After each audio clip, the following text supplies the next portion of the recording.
Critically examine the progress of consumer movement in India. So critically అంటే ఏంటి, చాలా డీప్గా ఎగ్జామిన్ చేయడం. క్రిటికల్లీ ఎగ్జామిన్ అంటే లుక్ సంథింగ్ కేర్ఫుల్లీ. ప్రోగ్రెస్ అంటే మూవింగ్ ఫార్వర్డ్, ఇంప్రూవింగ్ సంథింగ్. కొనేవాళ్ళు వాళ్ళ రైట్ ని ప్రొటెక్ట్ చేసుకోవాలి, అదే కన్జ్యూమర్ మూవ్మెంట్. సో ఈ క్వశ్చన్ కి అర్థం ఏంటంటే, వినియోగదారుల హక్కులు కాపాడటానికి, అవగాహన అవేర్నెస్ పెంచడానికి, మోసాలు అన్యాయాలు తగ్గించడానికి సో సాగిన పోరాటాలను వినియోగదారుల ఉద్యమం అని అంటారు. ఓకేనా, దీనికోసం వివరణ వివరించాలి. First point, the consumer movement in India started as a social force when which they need to protect consumers against unfair and unethical trade practice being followed by many retailers and manufacturers. Social force అంటే ఏం తెలుసమ్మా, how we behave and how we interact with others in society. Unfair trade అంటే ఏం తెలుసమ్మా, cheating, dishonest, దాన్ని ఏమంటారు, unfair trade అని అంటారు. ఎథికల్ ట్రేడ్ అంటే ఏం తెలుసమ్మా, doing business in fair and honest, neat గా నిజాయితీగా బిజినెస్ చేయడం. ప్రాక్టీస్ అంటే రిపీటింగ్ యాక్టివిటీ, అలా చేస్తూ ఉండడం. రీటైలర్స్ అంటే shops that cells goods directly to the customers. So manufacturers అని తయారు. అర్థం ఏంటంటే అమ్మా, భారతదేశంలో వినియోగదారుల ఉద్యమం ఒక సామాజిక శక్తిగా మొదలైంది. ఎందుకంటే చాలా మంది వ్యాపారులు మరియు తయారీదారులు అన్యాయమైన అండ్ చాలా అనైతికమైన వ్యాపార పద్ధతులు ఉపయోగిస్తూ ఉండేవారు.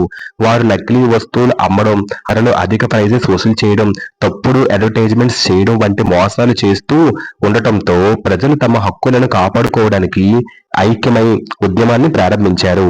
ఈ ఉద్యమే తర్వాత పెద్దదై చట్టాలు, కోర్టులు, అవగాహన అండ్ కార్యక్రమాలు ఏర్పడడానికి దారితీసింది. సో వినియోగదారుల హక్కులను రక్షించాలి అనే ఉద్దేశంతో ప్రజలు కలిసి వచ్చిన ఉద్యమం అంటే ఈ consumer movement.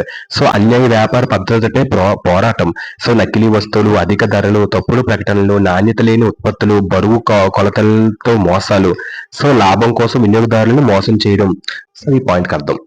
Next point, so till 1986 consumer organizations were highlighting issues by writing articles in newspapers and magazines about unfair practice of merchants.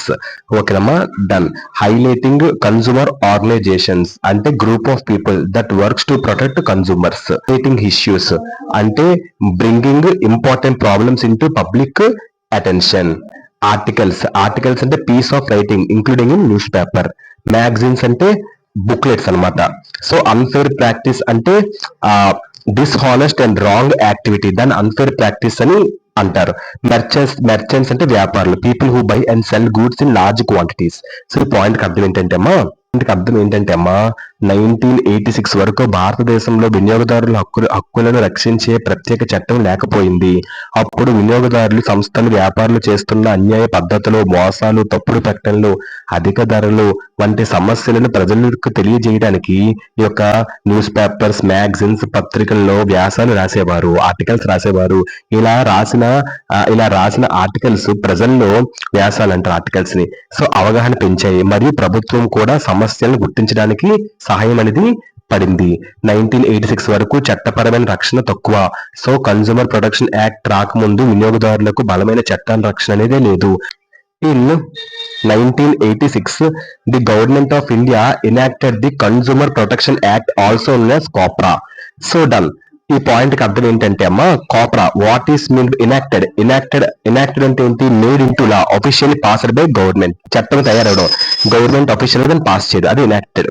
So Kapra అంటే ఏంటి, స్టాండ్స్ ఫర్ అంటే సి అంటే consumer, stands for consumer protection act. ఈ లా 1986 లో pass చేశారు.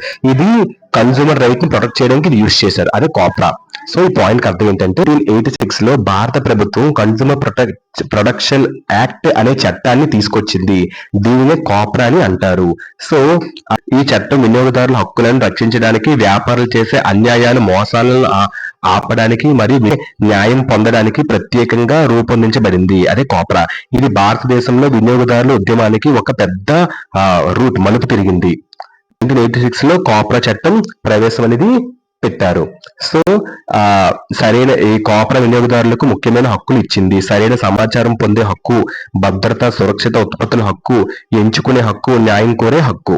ఓకేనమ్మా, ఇదే critically examine the progress of consumer movement in India. ఒకసారి షార్ట్ గా చెప్తాను చూడండి. అర్థం ఏంటంటే అమ్మా, భారతదేశంలో వినియోగదారుల హక్కులను కాపాడటానికి, అవగాహన పెంచడానికి, మోసాలు అన్యాయాలు ఒక కంట్రోల్ చేయడానికి, నివారించడానికి సాగిన పోరాటాలను వినియోగదారుల ఉద్యమం అని అంటారు. సో అందరూ ఈ పాయింట్స్ అని మనం చెప్పుకున్నాం. Understand this answer. Thank you. Next